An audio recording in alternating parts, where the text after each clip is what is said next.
The following program contains views that are not those of WVTC, iNetworks Communications, their subsidiaries, affiliates, or financial supporters.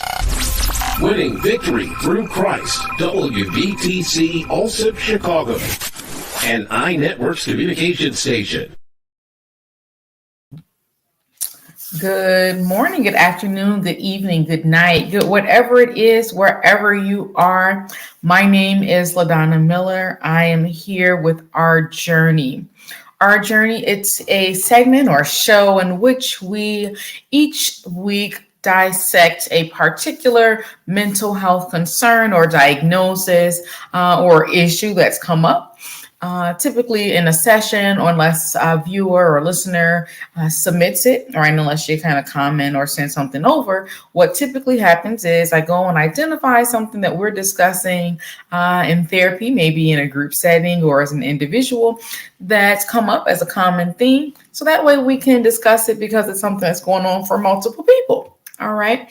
So a little bit about me. I am a licensed clinical social worker here in the state of Illinois, in which I primarily work with adults and adolescents with ADHD, OCD, and anxiety. And so what we're going to do today is dissect through grief, what it looks like in the grieving process.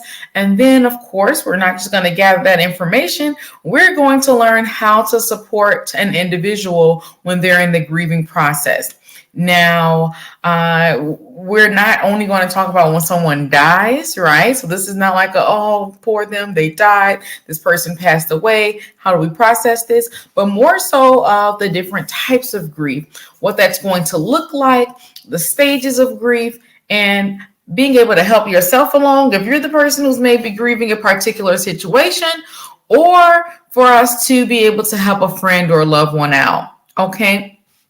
And so for us to identify the stages of grief, what we're going to do is go through Dr. Kubler-Ross's ideas or theories of there being 5 stages of the grieving process, right?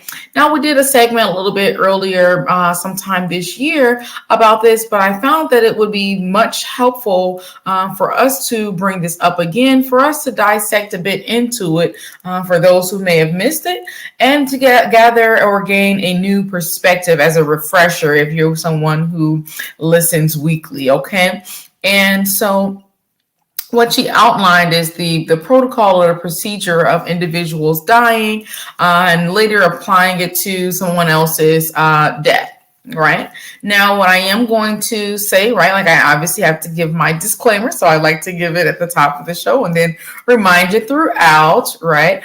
I am a therapist. I am not your therapist. We're going to gather this information for educational purposes, right? This isn't necessarily something that I am prescribing for you. That's what a treatment plan is going to be for. That's something that's going to be specifically designed and created for you.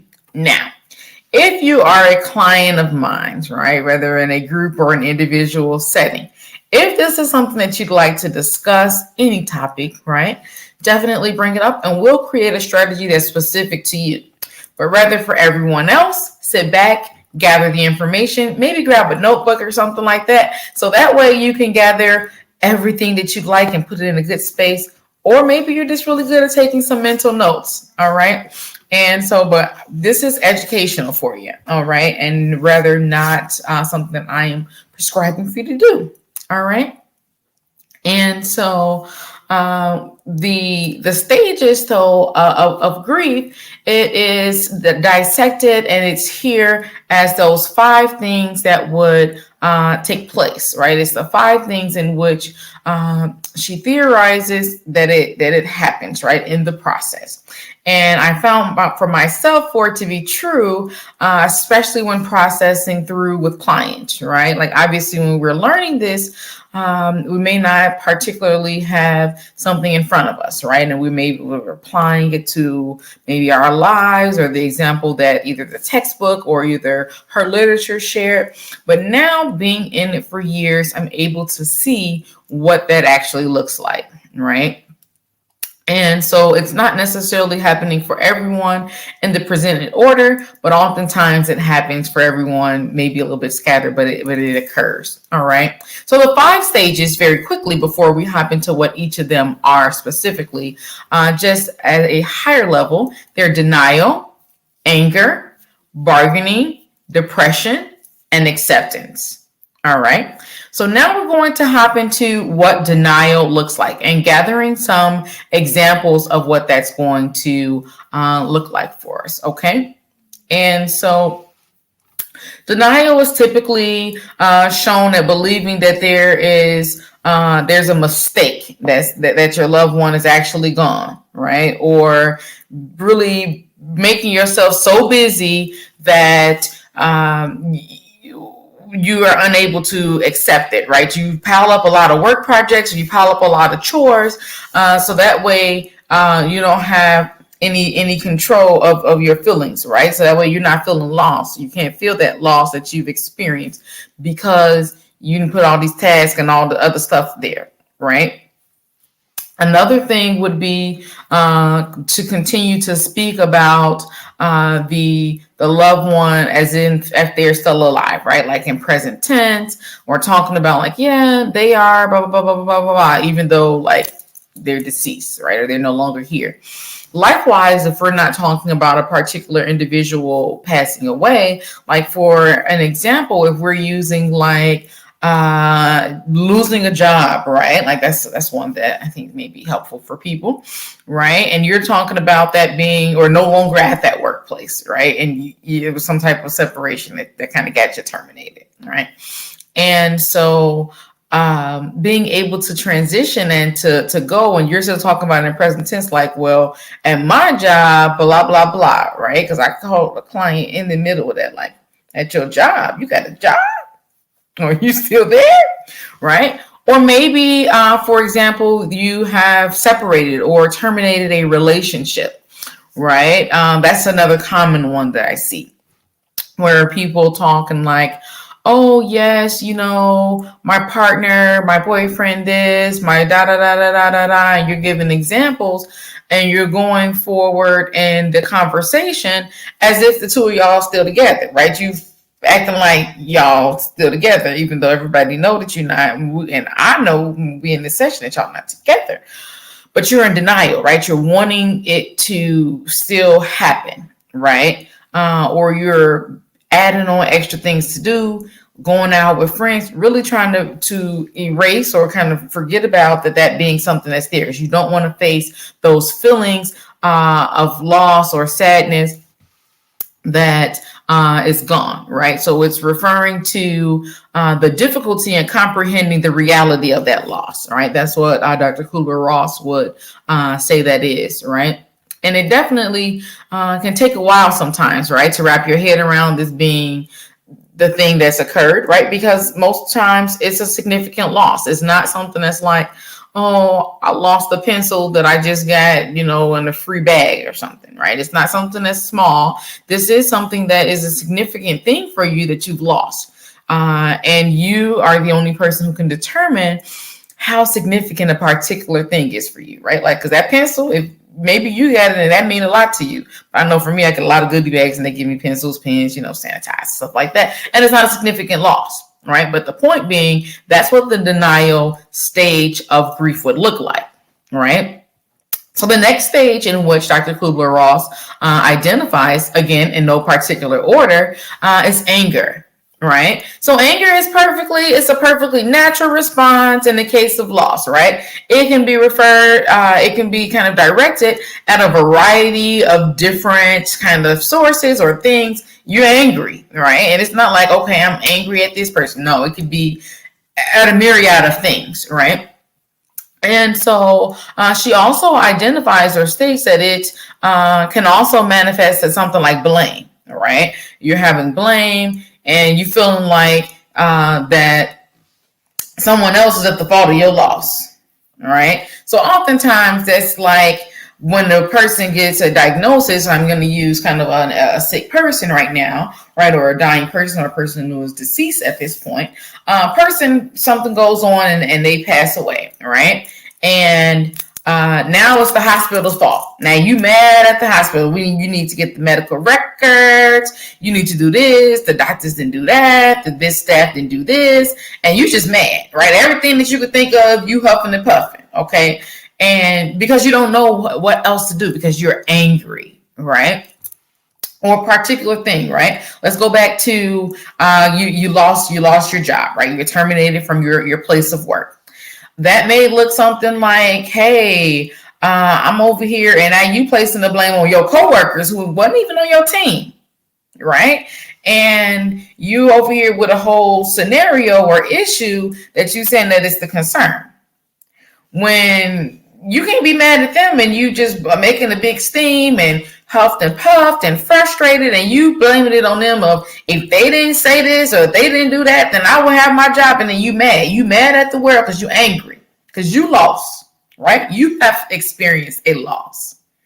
And so being able to know and understand, hey, this is something that it's okay, right? And so being able to know and to process, right? Same stage. How about if we were processing through it being a relationship that you've terminated, right? Or that's been terminated. And so being able to go through that and know that like, hey, this is some anger that I'm experiencing, but sometimes we're not able to be as in tune to what's going on, right? But that anger, that's the stage of grief for the terminated relationship. It might look something like you being upset with whomever, right? A member of your family, right? Your children. I see that a lot, right? Where there are there's clients and they have children and they maybe have been in a relationship and then the relationship ended and then they're angry at their children because they feel as if they're the reason why the relationship ended. And now you mad and you placing the blame on your children, or maybe you're placing the blame on some external things. And it's not always going to look like, oh, they mad, they punching the wall. Anger doesn't always manifest like that, right? Like sometimes we can be angry and we shut down. Right, we're reclusive or maybe withdrawn. You may also experience, or anger may also be manifested by being frustrated, being angry, not necessarily always yelling and screaming, but it is also manifested in that way. It may physically be manifested in some hitting of inanimate objects, or maybe even people. If it's hitting people, we can discuss that later. Figuring out some ways to remove yourselves from domestic situations, but being able to navigate and to know, hey, this is something that's anger, right? So that's why we're gathering this information. Y'all know I like to give you the why. Why do we need to know this, LaDonna? What's going on, right? And so as with any other stage or point of grief, anger it's a part and emotion that you can feel, and it's a reaction to loss, right? Not just to death, but to loss. And you're able to experience and thrive through it once you're able to identify what it is that's going on, all right? So what we're going to do right now is we are going to take a brief pause, all right? We're going to take a pause so that way we don't have information overload. When we come back, we're going to navigate through some of the other stages of grief. And then after that, what we're going to do is identify how we're going to process through the grief. Hang tight. We'll be back.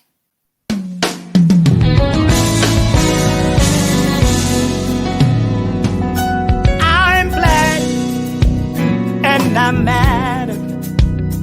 I'm black and I matter.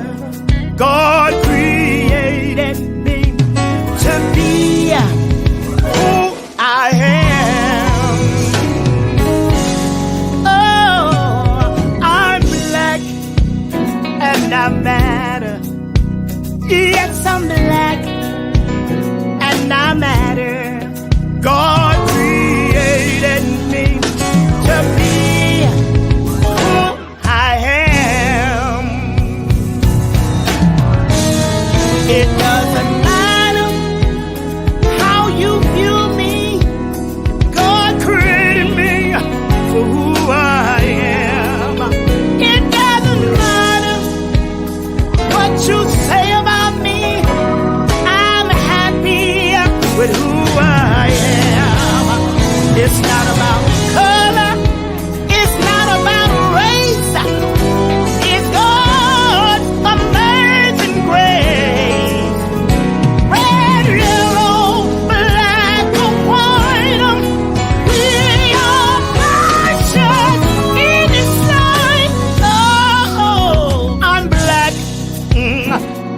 I matter. I'm black. Yes, I matter. God created me to be who I am. Oh, yes, He did. Oh, I'm black and I matter. Look at me, I'm black and I matter. God created me to be who I am. So glad He did. It doesn't matter, hey, how you view me. God created me for who I am. It doesn't matter what you say about me. I'm happy with who I am. It's not about color. It's not about race. It's God's amazing grace. Red, yellow, black to white. We all process in His sight. Oh, let's stand together. Come on, let's stand together. Somebody ought to stand together. You ought to stand together. Hey, the time comes. Let's stand together. Let's love one another. Let's stand together. Let's hold one another. Let's love one another. We ought to stand together. Against all. Let's stand together. We are living in hard times. Oh, let's stand together. Come on, let's stand together. Listen, for God I live, hey, for God I die. I'm willing to stand together. Are you willing to stand? Let's stand together all over the world. Red, yellow, black or white. We are precious in His sight, y'all. Listen, Martin Luther King, y'all, he stood for freedom. Hey, come on, let's stand together. Oh, hallelujah.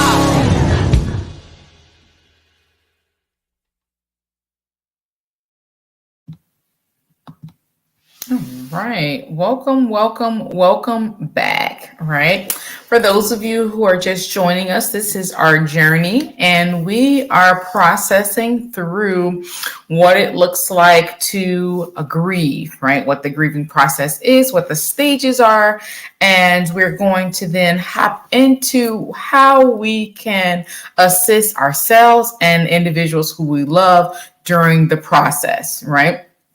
Now, first, what we're doing is we are going through Dr. Kubler-Ross's 5 stages of grief. We have first gone through the first stage, which they are not necessarily in order because it would depend on the individual, but these are the stages, right? Not that they're going sequentially, right? So we went through denial, basically ignoring that a particular thing is gone on because you're trying to make it seem like it didn't happen, right? You're denying it. Just as basic as it sounds, right? We went through some examples, being able to know that you're trying to shuffle through, add extra stuff to your schedule, maybe blame someone else, right? That's going into the anger, right? You're blaming other people, you're upset, you're frustrated. It's everybody's fault that this happened, right? That the person maybe died, or maybe that you've lost your job, or the relationship has ended, right? But it's always some type of anger that's then getting ready to be placed there, right? So the third stage of grief that we're going to go through today is bargaining, right? So bargaining sometimes happen before the loss has already occurred, right?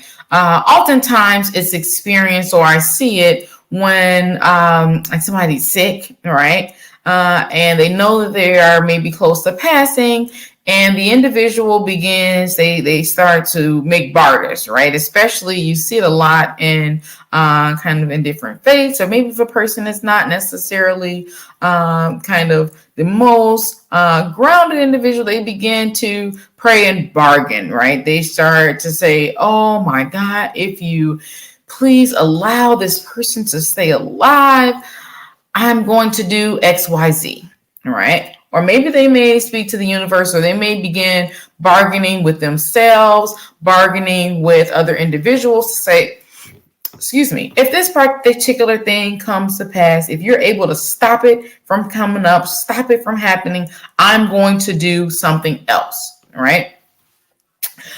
Typically something like, oh, somebody had this cancer diagnosis, maybe they're a little concerned, and now you bargain, oh, if you take away the cancer, if you take away this, I'm going to do this. I'm going to go to church. I'm going to do this. I'm going to read my Bible. I'm going to do this. I'm going to do.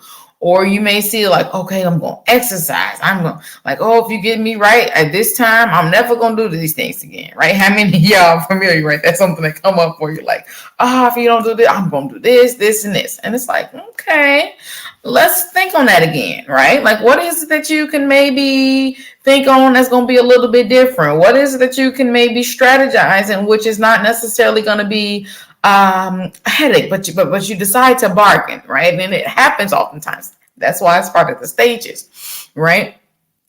And so, or you may begin kind of having these questions kind of afterwards, right? You have these kind of like after the fact things where they already passed away, you already lost your job, you maybe already lost a relationship, but then you start going back on, oh, that's those shoulda, coulda, wouldas, right? That's what this is. That's starting to come up, right? Like, oh man, if we would have just went to a different doctor, none of this would have happened. I should have been doing blah, blah, blah, and everything would have been all good. And it's like, okay. Or you seeing like, oh, well, you know, if I wouldn't have had, you know, different friends around, and if I would have been, you know, closer to my boyfriend, then we wouldn't have been broke up, because I should have spent more time with him, and I shouldn't have been doing this and that, and then I wouldn't have never had this relationship to end.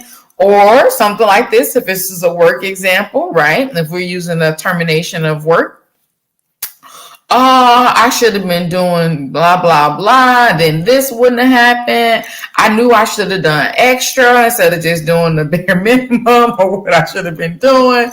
And this one will come up for me, right? And it comes up, right? Or if I hadn't gotten this thing here, if I hadn't have gotten this particular procedure, they wouldn't be ill. If I hadn't have done it's all of those in retrospect type of things, right?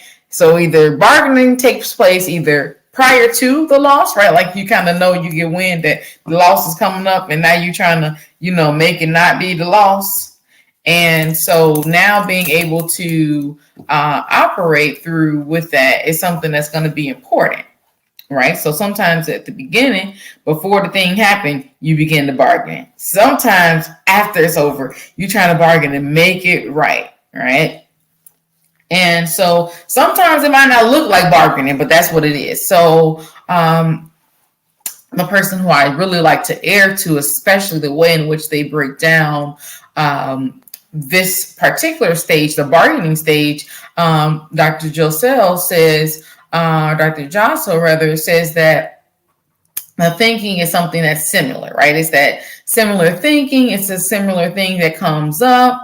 It's there, and we engage in a different type of mental gymnastics, I believe. So yeah, a different mental gymnastics to try to undo something that we can't change. That's the basic gist of what it is, right? Like, so you're going through this to do all these hoops, all this stuff, flipping this way, doing all of this, because you're trying to make it seem like it didn't happen, right? You're trying to undo the thing that's already done or that's getting ready to take place, but you can't really change it. But that's what you got in your mind, right? So the fourth stage is depression, right? Now, again, this is not necessarily in any particular order, but it is something that's there. Give me a moment. I'm going to take a little bit of water. Let's see here. So the fourth stage, it is depression, right? It's natural to be sad when you have experienced a loss, right? It's natural to be sad. It's even natural to be depressed, right? Because you've experienced a loss, whether expected or unexpected, you've still lost, all right?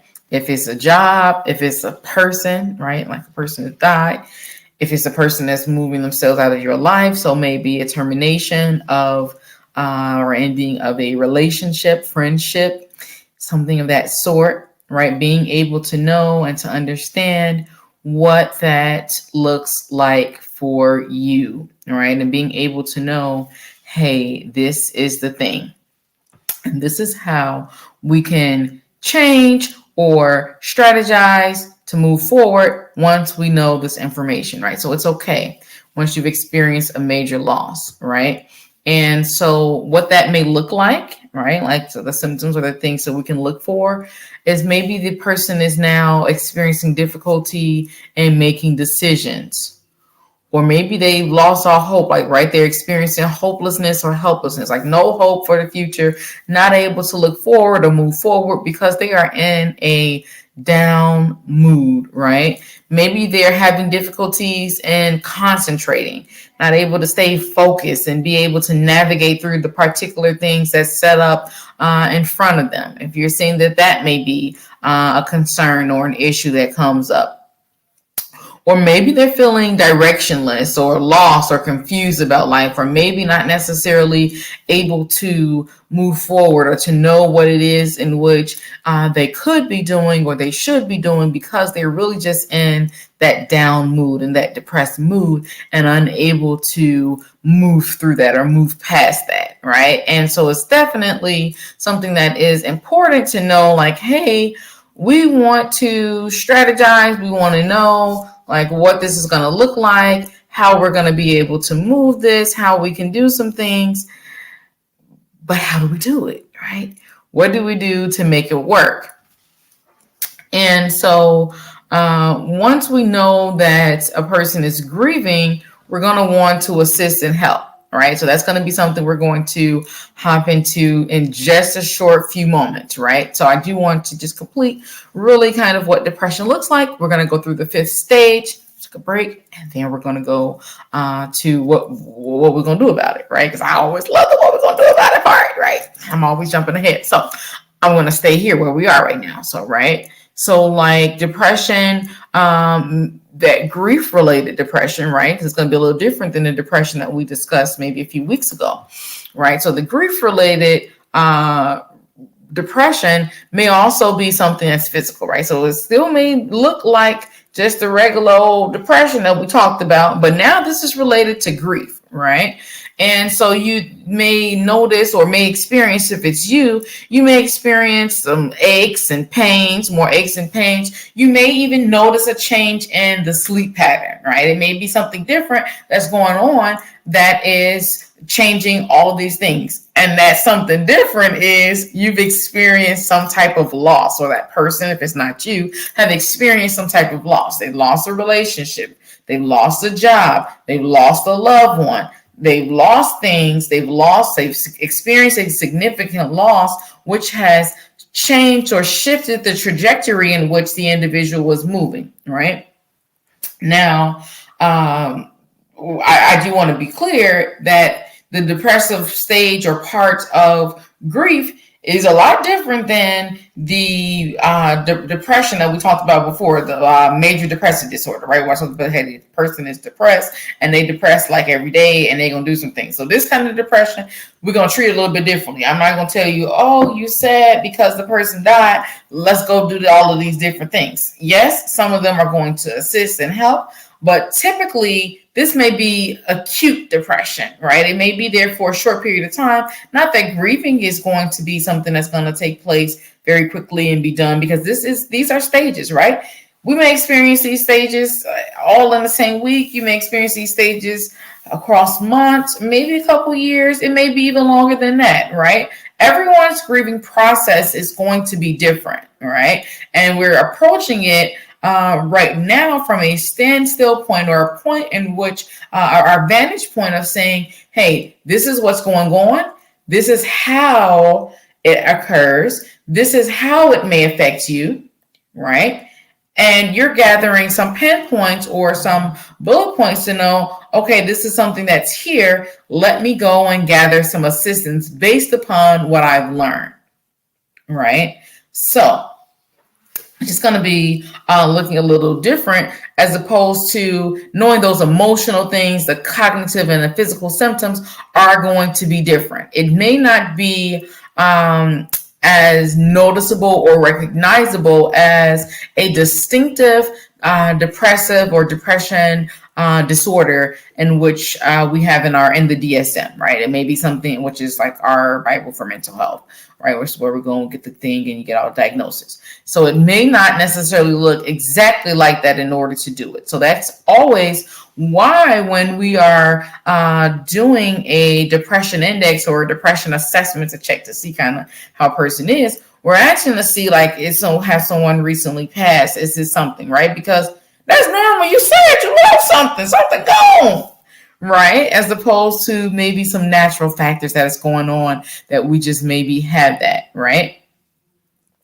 Now, the thing that I will say though is that if it is not addressed, right? If you're not addressing the grief appropriately, right? Like I always encourage people, we need to have some grief counseling. If we're not addressing the grief appropriately, it does, however, lead to or could lead to a depressive disorder, right? More often it is typically major depressive disorder, right? If it's going to lead to something like that, which is always why you're hearing me say we should have some understanding that this is what we need, right? Because beforehand, you didn't know this was something that you should check out. You didn't know this was something that you needed to get ready to check to see that you should have. But now you're gathering this information and you're going to be able to use it moving forward, right? You're going to be able to use it to thrive, to know, now that I know that this is what I'm supposed to be doing, this is what I'm going to do. That's leading us on to our next point, right? So the final stage of grief is acceptance. Again, this isn't necessarily in any particular order. These are the stages. It's not like steps, right? They're not necessarily sequentially occurring in this part, right? Or point to point. So acceptance, right? What is acceptance? All of these words is just what it sounds like. I told y'all, we're not coming here with some big philosophical words or things that we can't necessarily all understand.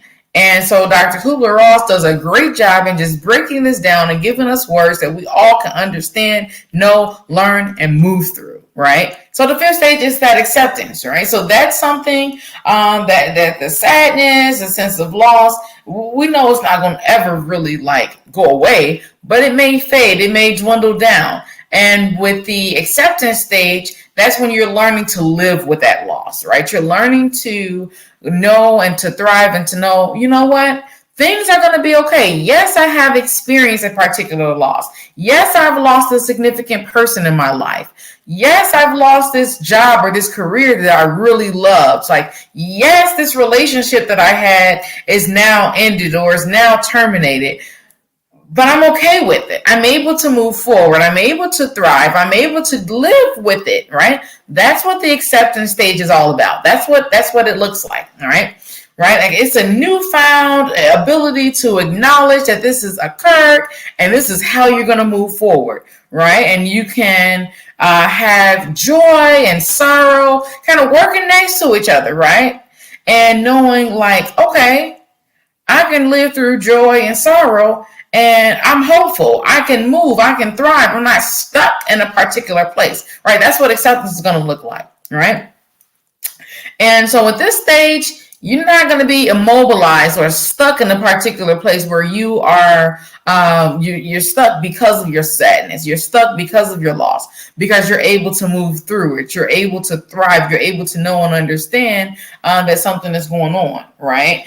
So an example would be, usually you at an earlier stage or different parts of the grief process, You may have heard a song played on the radio, or you saw a billboard, or you went to a restaurant or something like that, right? That you're used to doing with your loved one who's passed away, all right? And you used to doing that. And before, when you would see it, or you would go to it, or you would hear it, you probably would break down into tears, or you'd be so sad that the next day you just were no good. You just were of no help, because you were stuck in a place. You were sad, you were depressed, you was crying, you was feeling all those different emotions because you hadn't appropriately processed through the grieving stages, right? So you weren't at the acceptance point.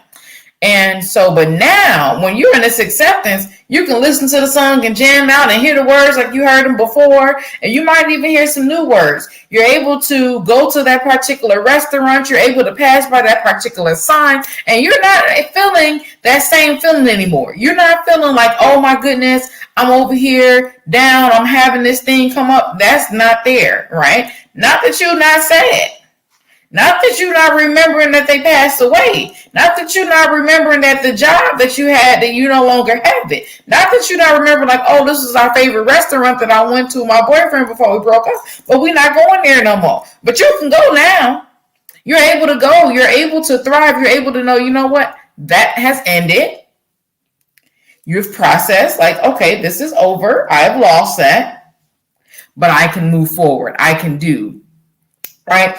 It's a sense of understanding that there is some finality to it, right? That the thing has, it's come, it's there, and it's occurred, right? And being able to move forward from that very point, all right? Now, I know you want to know, how do you get to the acceptance part? How do you get ready to thrive? How do you get ready to work through it? Hang tight, right? So what we're going to do is we're going to pause for a couple moments, right? We're going to listen to some music. When we come back, we're going to process through. We're going to get the answers to how we are able to thrive, survive, and grow through grief. All right, so hang tight. We'll be back in a few moments.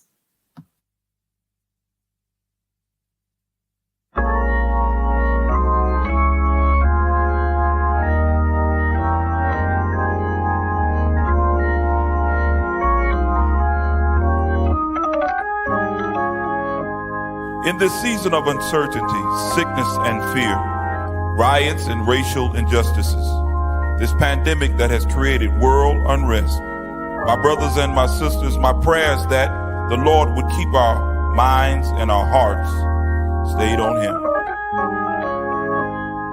Lord, keep my mind stayed on You.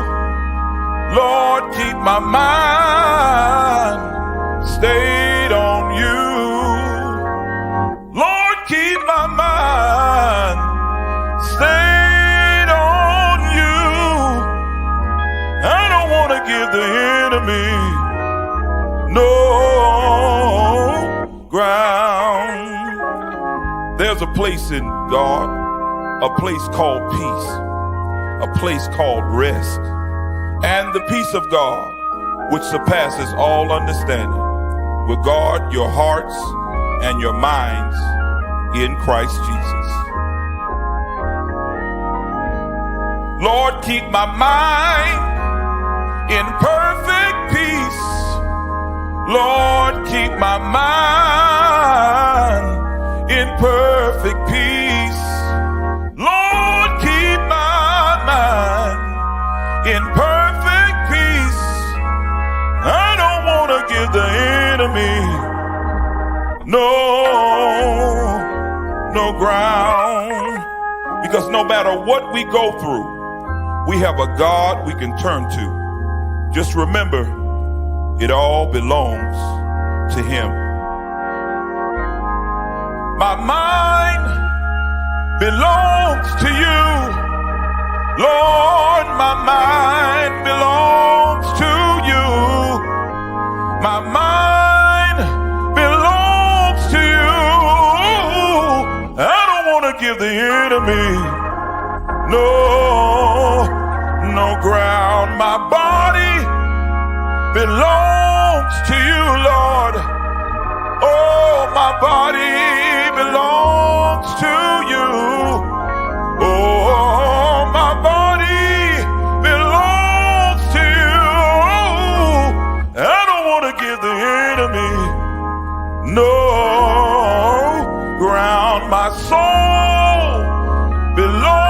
to you. Yes, Lord.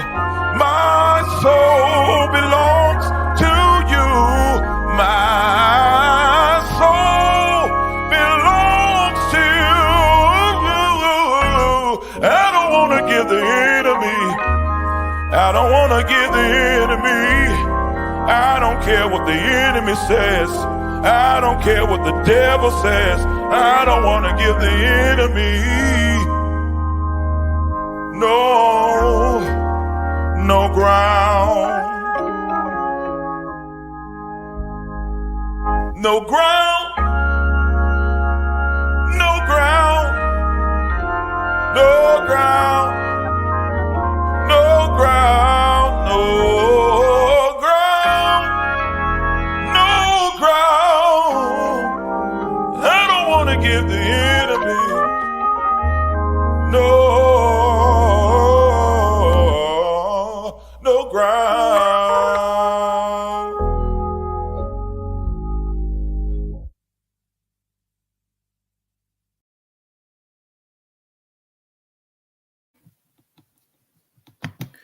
All right, welcome back. Welcome back, everyone. If you're just joining us, thank you for joining and tuning in. This is our journey, and what we are discussing today is the grieving process.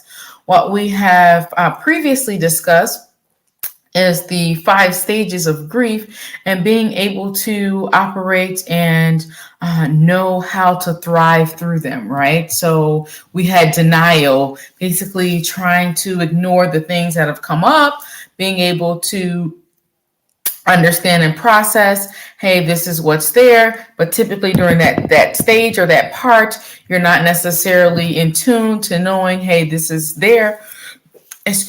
And being able to push forward, right? Like you're kind of just like ignoring it, maybe coming up with other things.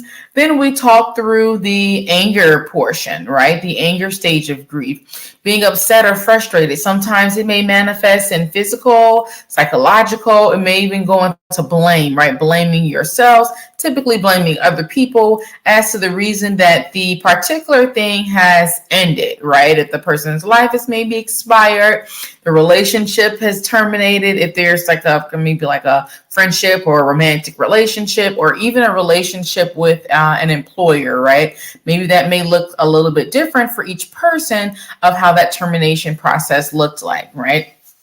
And so after anger, then we process through what that bargaining may look like, right? So sometimes it's bargaining while the person may still be alive, or while they're, you kind of have like previous knowledge of knowing that a particular incident is going to occur, but being able to know and to understand how things are, right? Like, so you're bargaining if they stay alive, I want to do this, or, all these different things. If I can keep the job, I can do this.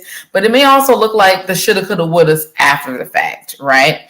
Then we process through being able to the person being depressed, right? Depression, right? And being sad, being withdrawn, maybe having loss of really being able of comprehension, or maybe memory, recall, maybe not being able to concentrate, or those things. And the important part about that stage is that we're wanting to address particularly really grief in general. So that way it's not leading to a depressive disorder, right? A depression disorder. One that it's commonly leading to is going into major depressive disorder, right? And so that's basically when you are depressed for a long period of time, right? For a particular issue, maybe several issues, right?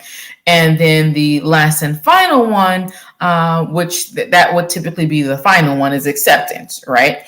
And so the other 4 may happen at any particular time. Acceptance is typically the last one, because you accept and you're not having those other things, right, that are going on. All right. But Dr. Kubler-Ross, who's the theorist behind the stages of grief, does theorize that the Stages may happen out of order. They are not necessarily a sequential way in which an individual may experience grief. And she identifies that the grieving process is definitely different for each and every individual, right? So it's going to look different.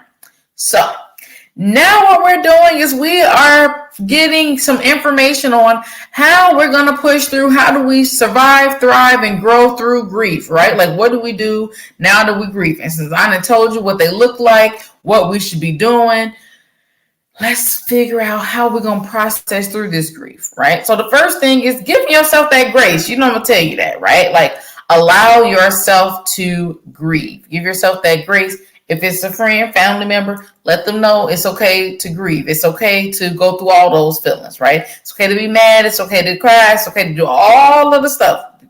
Grace. All right. That's the first thing. The next thing is going to be able to give yourself that patience, right? So we're going to have grace. We're going to have patience. We're going to know that this entire process is going to take some time, right? It's not like this is get through your grief in 2 days. Get through it and it's going to look different. Depending on the magnitude, and you determine the magnitude, right? The person who's experienced the loss, they're the ones who are going to be able to determine how significant is this? What is the magnitude of this to me, right? And no one can define that but that person themselves. And being comfortable with no one else can define that. And so being able to thrive, being able to know like, hey, this is something that's coming up. This is something that's here. Let's process through that, right? And so giving that patience to know this does take time. So other than grace and patience, LaDonna, what else do we need? How else do we push through this? How else can we survive, thrive, and grow, right? And this may sound counterintuitive because it's going to sound like something I tell people not to do, but keep yourself busy. Find something that you like to do, something that's like enjoyable to you. Don't just start making busy work, right? Like, okay, now I'm going to, paint the floor with a toothpick. That's not the kind of busy, unless you're a painter or artistic person and that's something that you having fun, painting the floor with a toothpick. Don't do that one. Right? Find something that's meaningful to keep yourself busy, right? Find something that's meaningful that allows you to experience joy, right? We're finding ways that you're able to experience that joy. You're able to experience something that's different and then be able to process on, right? So find something to keep yourself busy. So that way you're not just thinking about this grief at a particular point or moment. Because we're trying to get you to that acceptance point, right? But even at the acceptance point, you're gonna need something else to occupy your time, right? Like you lost the person that was significant to you, you might have some more free time. You lost your job and you ain't got another one, or your job is doing something different and you got some extra time, you're gonna need something to occupy your time, right? You sitting over here single than $1 bill, right? Because you ain't in that relationship no more, you're gonna need something to occupy your time. But don't go paint the floor with toothpicks if that's not something that you enjoy doing. Find something that you enjoy doing. Find a hobby. If you don't know a hobby, right? You don't have anything to do because you were so consumed with a particular thing. First off, we should process through that. Why were you so occupied or preoccupied with one particular person or thing? That is a concern. However, we're not going to talk about that right now. You lost them now, so we're going to process through that grief, right? That grief is looking like, okay, this is the thing. This is how we're going to process through it, right? You found you something to do, something to occupy your time that you enjoy, and you are experiencing joy, excitement, fulfillment, some things that maybe you had in those particular relationships or that person provided that you don't have anymore. But you're like, it's not a replacement, right? Like I'm not saying, oh, you can go replace it if you find you something to do. I'm not here to tell you that, right? But you are able to gather something and then move with it, right? Like, I kind of like this. Let me get ready to rock this out. I can do this. Right? And being able to know, okay, let's do this. Let's do this. Let's do this. Now, the next thing, if you're one of my clients and you listen and you hear this, you see this, you know what the next thing going to be. Other than the therapist. I'm going to say that one for last today. I like to put that usually top of the last. use a journal. All right, so there's audio journals, right? You can download them in your app store or Play Store, whatever kind of like device that you have. So if you're not one to write with pen and paper, you can get something that you can talk into, right? And it records, put a little password on it. You might have to pay for some of them. They like range from like $1.99 to like $9.99. Just to buy it. It's not like a monthly thing. They got a lot of different ones, right? They're not paying me to advertise them, so I'm not going to tell you the names. Just type it in, and there's a lot of different ones out there. You see what's going to work for you, right? Or you can get the ones that you can type into, right? You go ahead, it may give you a prompt, or you can just kind of free write. It's there. There's those options if you don't want to go and grab yourself a handy dandy notebook or a journal or a diary or something. But what you're needing to do, this journaling is going to be a powerful way for you to process through that pain, that loss, that experience that you have, so that way you can put that pen to the paper, your voice to the speaker, your hands to the keyboard. So that way you're able to know, hey, I need a way to express this out. Now, if you got this information for your loved one, they probably gonna think you're trying not to talk to them. But tell them I told you this is a good idea, because it works for my clients, right? It is research that says that this is a very effective way of being able to process through some things, right? Spend some time with yourself, right? That's what that journal is going to be. It's an intimate time that you're able to spend with yourself, participating and engaging in those feelings and those thoughts that you're having. That's why it's going to be helpful. Not telling you it's Dear Diary style, like Dear Diary, I went to the store today. That's not what you're journaling about. You're journaling about those feelings that you're having. Maybe you want to talk about how it felt when you went to the store because you went to the store by yourself and you used to go with somebody else. That's another story, right? But that's this different, right? We're writing about those intimate feelings, having yourself that opportunity to be real with yourself. All right, that's going to be the plus side of journaling. That's going to be helpful for you. All right. Another way that you can move, thrive, and grow through grieving is going to be getting some of that physical movement in, right? Exercise, right? So you go to the gym, you'll do some walking, some jogs, some running. Maybe you might want to do like an exercise class, a dance class, yoga, Pilates. Get some of that movement in a few times a week, if not every day. They recommend about 30 minutes each time that you do it. So that way it's kind of registering, not just for that physical thing to give yourself something to do, but more so psychologically, so that way we can balance out that serotonin and dopamine levels, which are the chemicals in which are responsible for happiness and sadness and everything that's operating within our brain. So we want to be equally balanced, right? And knowing how to do that, right? And so knowing that you may need to do that and then switch things up, right? Being comfortable with being flexible and switching things up, because you might not be able to do that same pattern.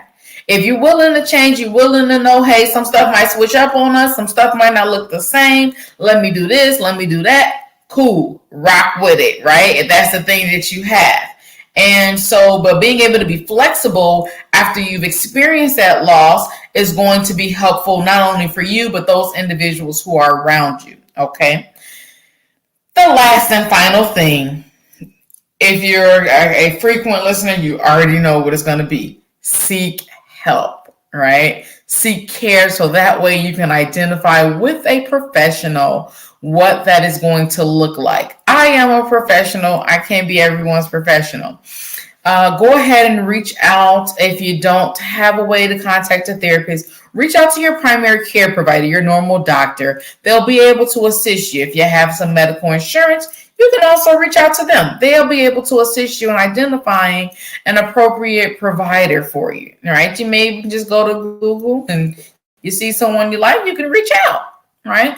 It's always some resources, but I am encouraging you to seek some professional help after you've experienced a loss. So some grief counseling, all right, or some grief therapy, or when you are projecting a loss, right? You may be in a stage that you know that maybe someone's going to pass, maybe some things are coming up. So that way you can smoothly transition into grief counseling, right? That's something that we can work through and create a special plan that's designed just for you. All right.